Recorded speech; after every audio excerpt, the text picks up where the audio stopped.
bu haka yeng manikren katakan sawa khamjam.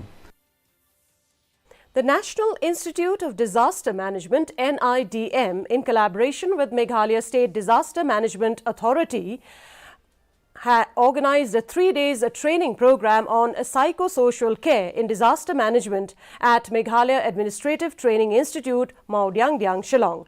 The objective of the program is to understand varied needs of the survivors of disasters, to develop understanding on how people react in stressful situations, developing an understanding of holistic care-giving approach.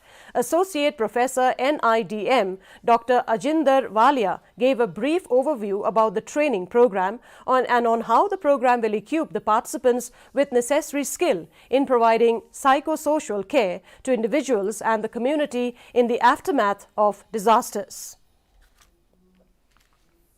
Dismayed at the amount of waste generated